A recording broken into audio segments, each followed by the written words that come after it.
It's 3 a.m. in Kyiv. A Ukrainian commander picks up the phone and calls President Zelensky directly. His voice is shaking. He says 5 words that should terrify every single person watching this video right now. We have no more missiles. That call happened. Zelensky admitted it publicly. And what you're about to learn is that the country responsible for leaving Ukraine defenseless isn't Russia. It isn't NATO. It's a nation thousands of miles away, firing missiles into the Persian Gulf. Iran just broke Ukraine's shield, and Putin is already moving in for the kill. To understand what's happening right now, you need to understand one weapon, one system, the weapon that stood between Kyiv, a city of 3 million people, and total annihilation. The Patriot missile system. The Patriot isn't just a surface-to-air missile launcher. It's a full battlefield ecosystem, a phased array radar that can track 100 targets simultaneously, at altitudes up to 24 kilometers, moving at hypersonic speeds. At the heart of the system is the PAC-3 MSE interceptor, precision-guided missile. It can identify, track, and destroy an incoming ballistic missile mid-flight, at closing speeds that make a bullet look slow. Each PAC-3 MSE interceptor costs roughly $4 million each one, and the Patriot can fire up to 30 per minute when the situation demands it. Within weeks of their deployment in Ukraine, the Patriots were intercepting Russia's Kinzhal hypersonic missiles, the very weapons Putin had personally declared were indestructible and beyond the reach of any Western air defense system. Putin was wrong. And for the next 2 years, the Patriot was Ukraine's guardian angel, the only system capable of shooting down Russia's most feared ballistic missiles, while millions of Ukrainians slept in their beds. But guardians have limits. And now, for the first time since this war began, the guardian is running out of ammunition. Here's how it happened. Step by step, hour by hour. It begins not in Ukraine, not in Kyiv, not on the front lines of the Donbass. It begins in the Persian Gulf. On February 28th, the United States and Israel launch a coordinated series of strikes. These strikes target Iranian nuclear and military infrastructure. Described as surgical and precise, the operation's goal to cripple Iran's ability to build a nuclear weapon. Iran's response is immediate, and it is overwhelming. Within hours, the Islamic Revolutionary Guard Corps unleashes one of the largest barrages of ballistic missiles and drones. Gulf states like Saudi Arabia, Qatar, and the UAE activate their air defense networks. U.S. Navy warships in the region go to battle stations. Patriot batteries across the Middle East light up the night sky. In just 16 days, Tehran launches over 1,000 missiles and 3,000 kamikaze drones. The interception rate is impressive. Over 90% of missiles are destroyed. But here is the number that should make your blood run cold. More than 1,000 PAC-3 interceptors are fired in the Gulf in 11 days. Ukraine received a total of 600 PAC-3 missiles across 4 entire years of war. In 11 days, the Middle East burns through more Patriot missiles than Ukraine has received since Russia first invaded. Let that sink in. While Gulf air defense crews celebrate intercept after intercept in the desert sky, a different kind of conversation is happening behind closed doors in Brussels, Washington, and Kyiv. Defense ministers are doing math, grim math. Lockheed Martin currently produces roughly 650 PAC-3 MSE missiles per year.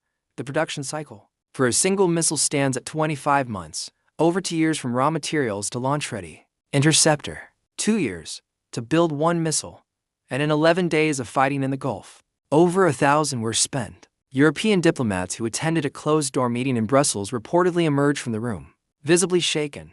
The continent has already drawn down its reserves to support Ukraine. There is nothing left in the stockpile. If fighting with Iran continues, delivery timelines under the NATO Pearl program could slip further.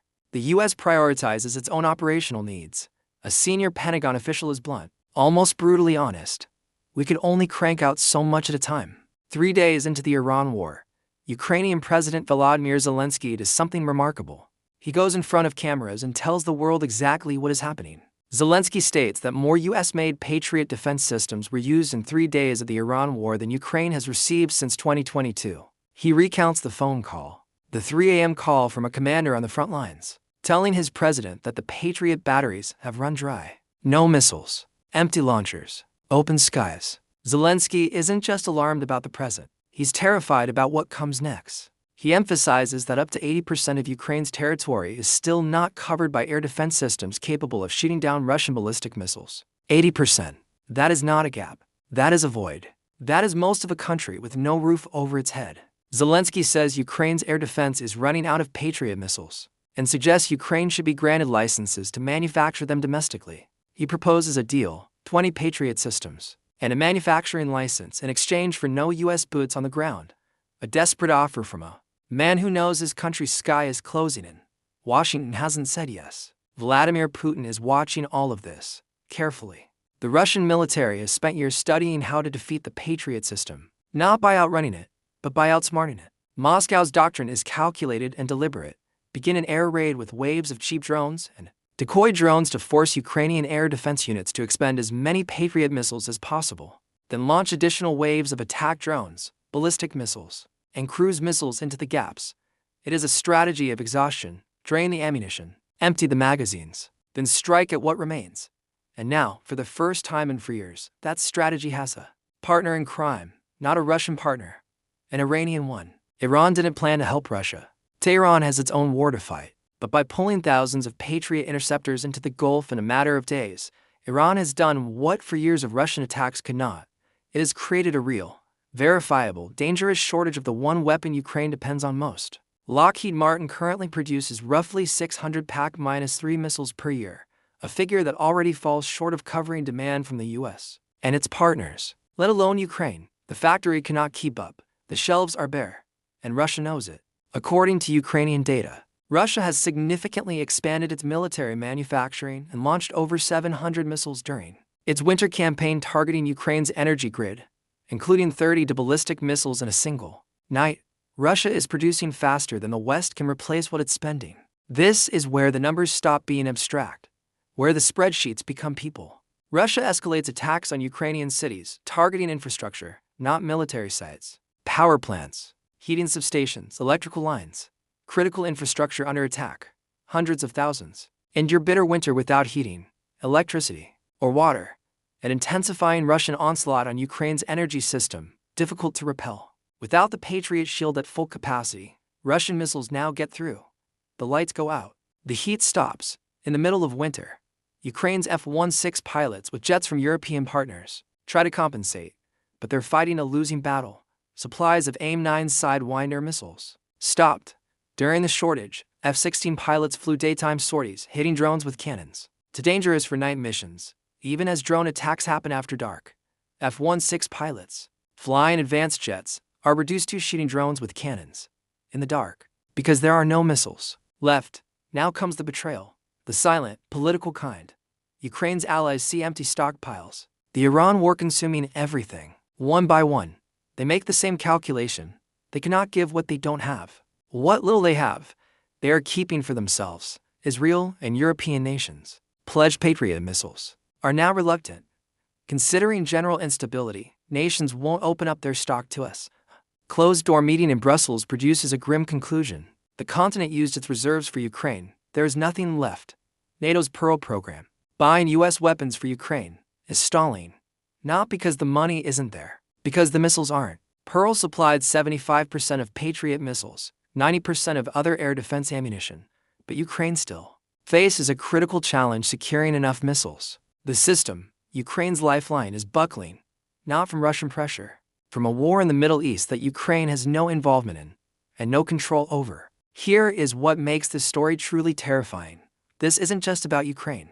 It's about the fundamental math of modern warfare, and the math is broken. Two simultaneous large-scale wars in Ukraine and the Middle East have exposed a problem the global defense industry was not fully prepared for. Patriot air defense missiles are being used much faster than they can be produced. Think about what that means. The most powerful military-industrial complex in human history, the U.S., cannot manufacture missiles fast enough to fight two wars at once. While Lockheed Martin is expanding capacity to reach 1,000 missiles per year by 2033, reality in 2026 is much harsher. The production cycle for one PAC-3 MSE missile currently stands at 25 months. That's 7 years away. Ukraine doesn't have 7 years. Ukraine may not have 7 months. 1,000 missiles used in the Gulf equals 2 years of full Patriot production. 2 years of manufacturing, spent in 11 days. And Putin's missile factories are running around the clock. As of this week, the situation on the ground looks like this. Ukraine's Patriot batteries are operating at reduced capacity, conserving what little ammunition remains. Russian ballistic missiles are getting through. Cities that were protected 6 months ago are now exposed. The Patriot's advanced radar can detect targets at supersonic speeds and fire up to 30 missiles per minute, but only if there are missiles to fire. Right now, Ukrainian crews are rationing, making impossible decisions, choosing which city to protect, which target to let through.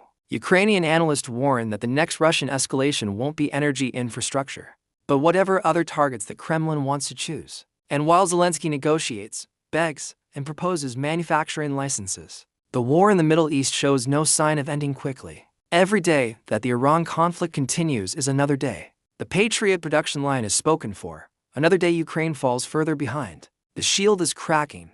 The sky over Ukraine is opening up. And in Moscow, military planners are looking at their maps with something they haven't had in a long time: an opportunity. Iran didn't mean to change the war in Ukraine. Tehran has its own existential crisis to manage. But the unintended consequence of the Middle East conflict is the most dangerous development in the Ukraine war since the 2022 invasion. One war broke the supply chain. 2 wars broke the math. And now a third player, Vladimir Putin, sits on the sidelines, watching the missile stockpiles drain, timing his next move with the patience of a man who believes time is on his side. The question that every defense analyst, every NATO official, every Ukrainian commander is asking right now is not whether the shortage is real. The question is, what happens when the last Patriot missile is spent, the night sky is dark, and Russian ballistic missiles have no wall left to stop them? Does the West find a way to surge production? Does Ukraine develop its own air defense capabilities fast enough? Does the Iran war end before the damage to Ukraine becomes irreversible? Or does Putin's 3 a.m. phone call finally come, not from a panicked commander, but from a general saying, "Sir, Kyiv is open"? That is the question keeping NATO awake right now. And we want to know what you think. Will Ukraine's allies step up before it's too late? Or is the sky already lost? Drop your answer in the comments below. And if this video opened your eyes to something the mainstream media isn't covering, share it. Because right now, while everyone's watching the Persian Gulf, a war in Eastern Europe may be about to change forever. Don't forget to like, subscribe, and hit that notification bell, because this story is moving fast, and we are going to keep you ahead of it.